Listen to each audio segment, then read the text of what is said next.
Welcome to The Mental View. A Living Hope Counseling Center presents The Mental View, and today we're going to talk about depression. I have a super important job just for you. Really? Follow me. What are you doing? And there. Perfect. This is the circle of sadness. Your job is to make sure that all the sadness stays inside of it. So, right now, I'm just going to give some brief stats on mental health and depression.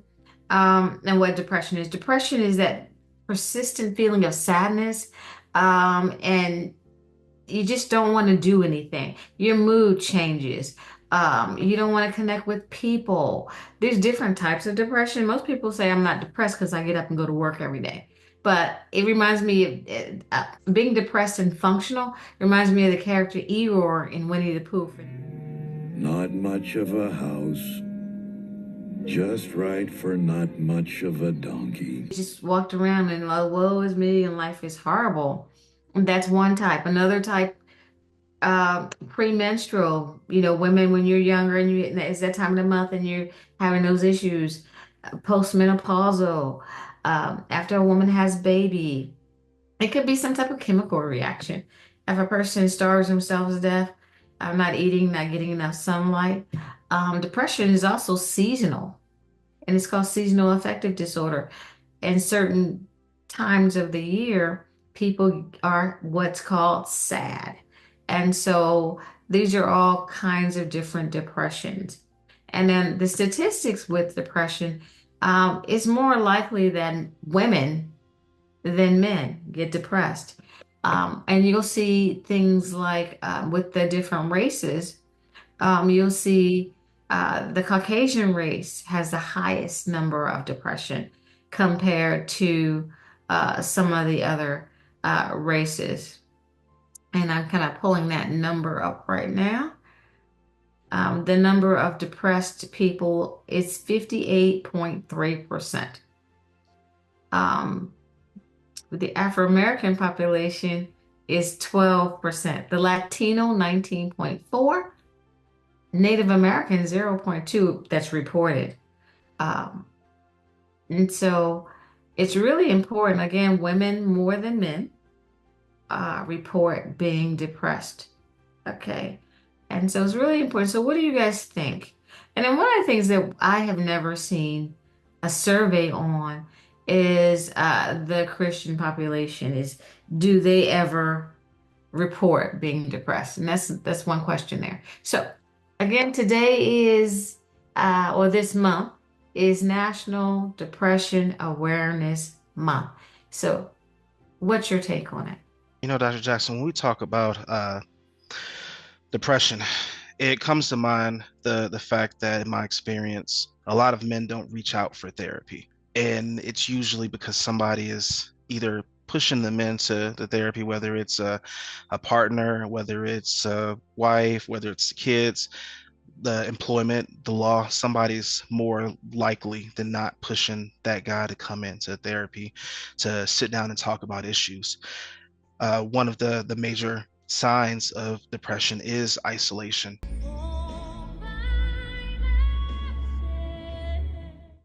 And lack of motivation. And so for a lot of guys there whose social circle is already small to begin with, who have trouble reaching out and communicating with their friends about issues that are going on in their lives, it's pretty difficult to keep up with reporting numbers that may or may not be true because that guy isn't coming into therapy.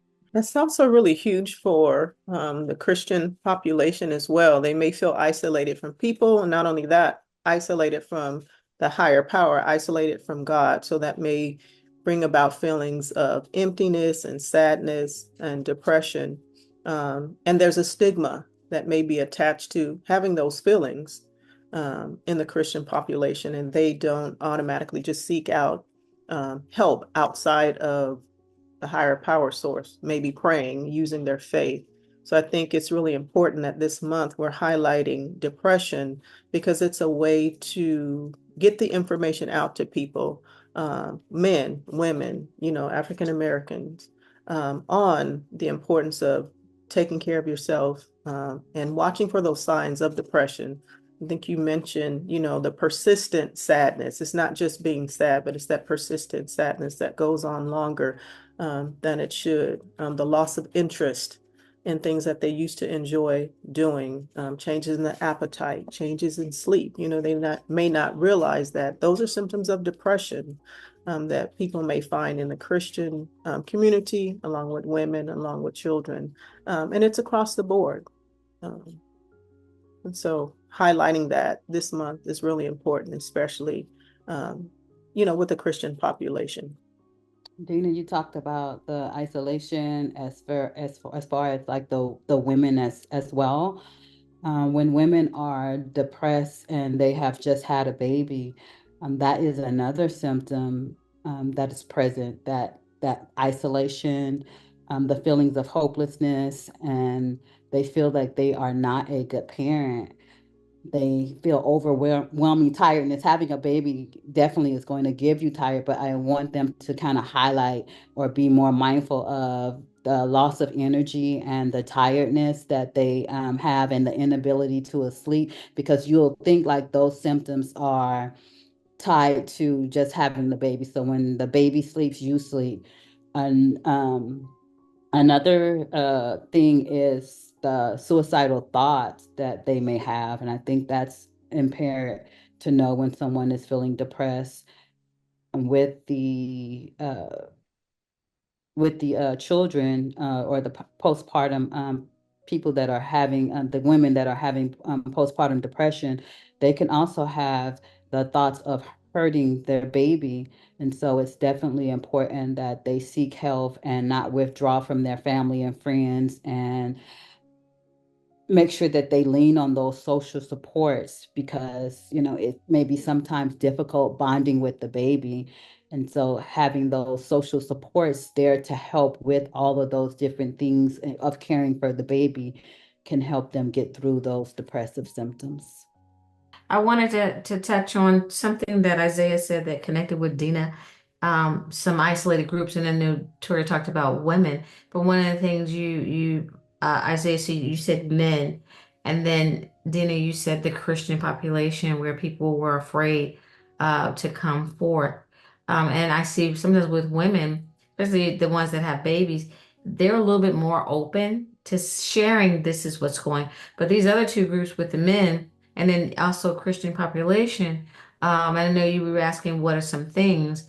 And so with the man, the machisto, or with the Christian, and like I said, we'll get into the other two, especially with the women, because I do get women reaching out that have babies, so they are easier to reach out and say, "Hey, help me." But when you have the man or you have the Christian, they don't. It's not as easy for them to reach out and say, okay, I mean, and who do they talk to? And of course, they may call one of you guys up. Who do they talk to? How do you get them, Isaiah, with the men? How do you get the man to, especially Afro-American man? And then Dina, how do you get the Christian, especially faith-based? Okay, I'm supposed to be in faith.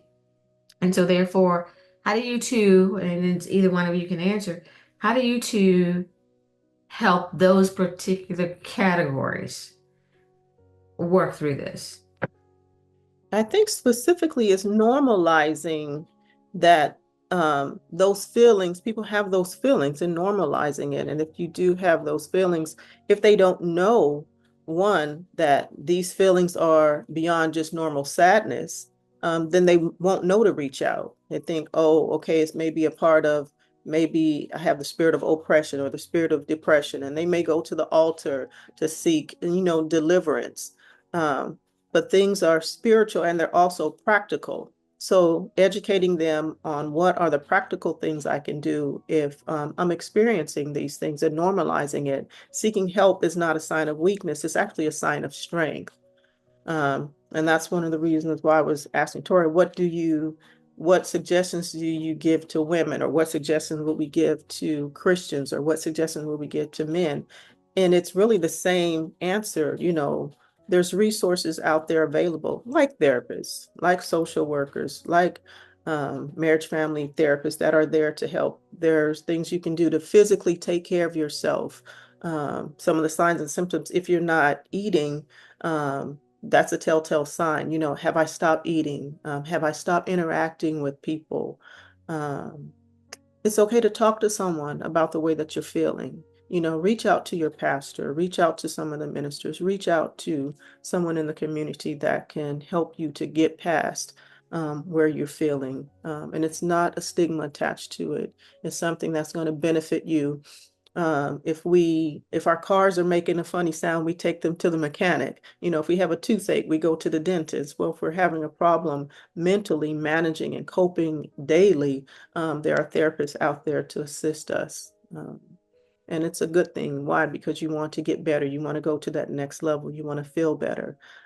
Even physically, and when we're not feeling well, what do? We go to the doctor. And there are some telltale signs and symptoms, and there's things that can relieve those symptoms, teach us how to cope and how to manage so we can move on in our day to day. I wanted to point out the stigma that we're talking about because that's very true. And in the Latino community, we can see that as well. For example, this concept of machismo, right? Where men are supposed to be, strong and show absolutely no signs of weakness. I can see how that could be a challenge, especially when we're diagnosing the client, because, one client may feel comfortable saying, I've been feeling sad in the past 2 weeks and I've been crying. Whereas a client who considers himself, machista, or who has this pride in being a man, can have some challenges with that, and instead of saying words like sad or, I've been crying, they might say, I've been worried in the past 2 weeks and I've been really angry. So I think that it's really important to consider these cultural aspects when we're diagnosing our clients as well. One of the main things that I experience when I'm dealing with men, whether they're in couples or they're dealing with things individually, there's a striking difference in how they express their feelings and their emotions. And Dr. Jackson, you asked, how do we handle maybe the male population or the Christian population when they come to us or when they're dealing with those issues that are related to depression. And normalizing is a very important word, but I like to think of it as, at least from my point of view, relating to the client and maybe expressing some of the doubts or common feelings that a lot of my clients tend to present with or come in complaining about. And when they do, it sort of opens up the floodgates. And there's two different versions of the guys when they come to me. They are the couples that will sit there on the couch or the chair with their partner, and then there's the guy who does his therapy sessions from the car. And he does so because he's not trying to clue his family in on or his partner or whoever may be in earshot of his personal issues, whether they are, feelings of anger, whether they're resentment, whether it's just complete and utter frustration. They need that private setting, and they need to understand that they aren't alone in what they're dealing with. And there was something that I've sort of compiled together in my time of dealing with a lot of people, and it's called the provider mindset. I wrote it down. I'm not going to memorize all of this, but it was called the provider mindset. And across the board, anybody who's a provider, whether it's the mom, dad, grandma, uncle, aunt, whatever, whoever it is, I find it to be pretty applicable when you're dealing with that that obstacle where you are the person that's supposed to provide and put on for the family and to be that rock, and you may not get the opportunity or maybe the luxury to express your feelings to everybody that you're supposed to be supporting because they're dependent on you. And so, like I said, I've compiled this now, and I'll go ahead and rattle it off for you. It's called the provider mindset. And in the provider's mindset, there's often a belief that feelings can be a great hindrance to their family's growth and prosperity. They will often disregard prioritization of their own feelings. They don't feel like working 45 to 80 hours a week. He or she is keenly aware that if he is worries about the feelings of himself or those around him, he will not be able to feed, clothe, or shelter his family. When he determines a right or wrong action for his family's survival and prosperity, it doesn't matter how the provider feels. He's doing it. If it's obviously a action of supreme benefit, then to hell with his feelings. It must be done. And that was something that I do tell to a lot of the people I counsel, and they resonate with it because they sort of understand that, hey, I'm put in this position to where people are dependent on me. People are looking to me for support. And if I divulge the fact that I don't feel like getting up this morning, or for the first hour I just woke up and cried and I'm not sure if I want to go to work or if I'm going to be able to keep this job, then who stresses out? Wife or husband stresses out, the kids stresses out, and they don't want to put those burdens on them. And so they become a prisoner of their own words and buried underneath it. Oh, that's pretty good, Isaiah. That is really good.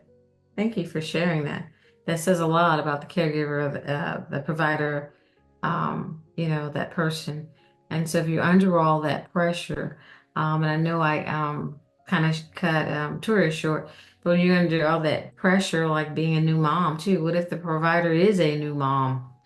And having to provide or a single new mom and she's having to deal with all of these things. One of the things I heard you say, Isaiah, is that even though you have all these symptoms and we have our toolbox of how we're going to treat depression, one of the things I heard you say was just know the client and where they're at, meet them where they're at, and help them from that perspective, right? And so, Tori, share some more about the postpartum, um, premenopausal, how a woman, because women, we multitask, we take care. Some of us work, and I know Isaiah, you're a single dad, you kind of do all that too, but it's just having that baby, having your hormones go through some changes, going through that. What is that change of life, the menopause when they no longer, and those are emotions too. And they also say that going through that change of life, women have depression because of that. And then we have to look at, is depression chemical, or is the depression the fact that I'm done with childbearing? I can't do this anymore. So Toria, uh, what is your take on dealing with? I know you spoke a little on the postpartum, the women emotional stuff. So I know there's statistics, but do you feel like more women, it's the chemical hormonal imbalance, or is it really a depression? Um, how do you assess that? Where are we at in that? Well, it's definitely going to be talking to the client. So being able to take their perspective, more client centered, like what are they going through? What are they experiencing? I do like to encourage clients that what you're experiencing, it's normal, right? So validating their feelings and then helping them to work through pulling from their strengths. So what have they done in the past to be able to work through a difficult situation? They have strengths. And one thing I do want them to know is that baby is counting on you when they are struggling, but helping them to find that there is support, that they're not alone. And I think that that's what they center on, that, I can't get up and take care of my baby. And then they feel like they're alone. I'm less of a parent, even someone that is going through, postmenopausal, that I can't have any kids. They have to find joy in something else, if they can't have kids, or, get kids again. Um, so it's definitely different strategies to take, but definitely get in the perspective of the client and how that they want to. But I love the approach of building from their strengths. We all have strengths, and I feel if we take those strengths and build upon them, that it'll help make it easier for the client to be able to see the good qualities that can help them grow from it and move forward. And so they don't feel stuck. Okay, thank you, Toria. Miss Denise. Um, and with each of these pieces, you have some of everything. I know the Latino population, there's the religion, there's your men, there's your, you know what I mean, you kind of have a combination of all of those things.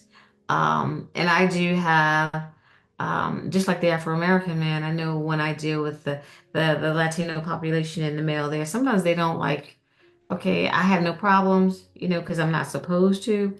And I know some of the things you said, you're just dealing with that when you have a combination of all those things, Denise, the male, the culture, how do you kind of work through that? I know Denise, you're kind of calm and mild, and you have that smile on your face, but I'm sure you do get that point across to the client.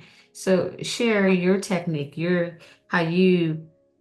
treatment, how you break that down for them to help them. Yeah, so I find that exploring their values definitely helps them in the therapeutic, process, especially when they're dealing with depression. What is important to them, right? So I notice that when we go over the things that they value, they start, giving more, they focus on the meaning of their life. What is it that they're here for, right? So I think that definitely helps in the therapeutic process. But as far as my approach, I like to start with the psychodynamic approach, because it really helps the client gain insight as far as unresolved conflict. It also promotes self-awareness. So I like to start there, depending on the client and what the client's needs are. But I also like to incorporate CBT, those irrational thoughts, right? Identifying those irrational thoughts. And then we explore how they're connected to the behaviors, with the emotions. And then we explore coping skills. What works for you, right? Because not every coping skill will work for our clients. So yeah, I utilize those two approaches. But like you were asking, I think. So with depression, as we've been talking about today, symptoms, signs and symptoms of depression is low energy. If you're used to going up and getting up and going, low energy, feeling very sad or just hopeless, thoughts of self-harm or suicide. Um, and so that's a serious one. If there is a thought, if you're thinking about that right now, we ask that you hang up, call 911 or 988 to get some help today. Another thing with depression, being irritable, okay, angry, changing eating habits. Sometimes you want to eat everything or you don't want to eat at all. Not being able to sleep or sleeping too much is they're both signs of depression. You just want to just eat. Why are you eating? I don't know. You hungry? No. I don't know. I just want to feel that void. It's this void. Loss of interest in hobbies or activities you used to do. And difficulty concentrating. You're just sitting here, just staring into space. What are you thinking about? You don't know. So these are some symptoms of depression.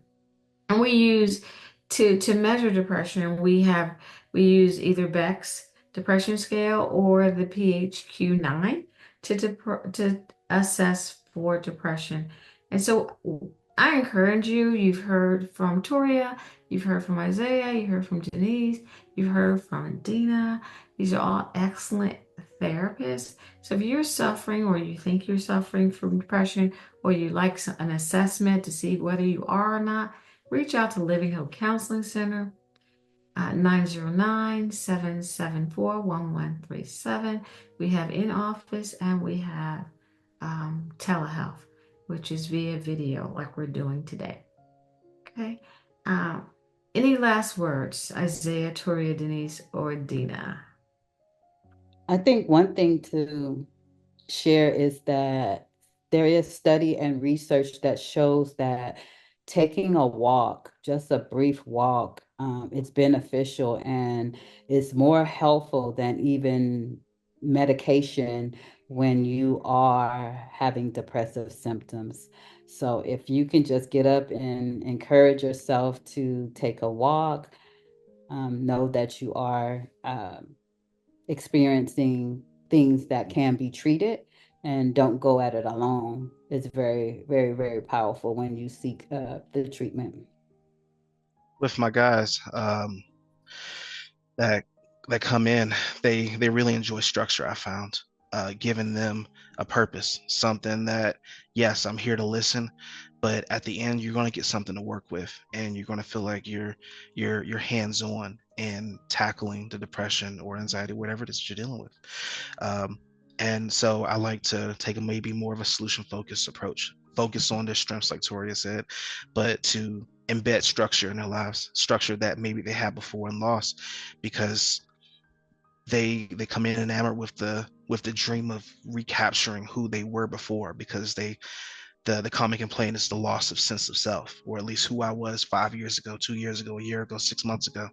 Like, sorry, you're not going to get that specific person back. You're going to be a new person now, but you get to determine what that looks like. And so we're going to embed structure, from day one. Okay, what does your sleep schedule look like? We need to adjust that. We need to start having you wake up at a decent time and go to sleep at a decent time, depending on what your life schedule looks like. And we're going to surround yourself with foods that benefit whatever goal that you have set for your eating habits, whether it's a diet or whatever it is that you want to do. We're going to focus on self-care. So, hey, get up and start working out. Go for that walk, like Toria said, or get to the gym, start lifting weights, do the things that you can do. Even if it's just doing push-ups, sit-ups, or walking around the house, do yoga, something that you can do every day to start building the bricks back to I guess a more centered and structured life. Focus on grooming, so that way you feel better about yourself, and you like the way you look in the mirror. Start cleaning up the house, change your environment, because your environment is a reflection of the inner feelings that you have going on. So all of these things will definitely help benefit you, but these are tangible things that you can work on before I see you next. And for those Christians who are out there, Christian men, women, or children, remember Jesus said, I'm going to go away and I'm going to send you a helper. And that helper is the Holy Spirit. And so he's your helper, your advocate, your counselor, your standby. And so there are resources like therapists here who will also help you through the feelings of sadness, feelings of depression that go on longer. We're here to help you. We're here for you. Yeah, and I wanted to say that this month it's a great opportunity to prioritize your mental health. And I know that it may feel like it's hard, to take on that first step and making the call or setting up that first appointment, but it will be worth it because your mental health is important.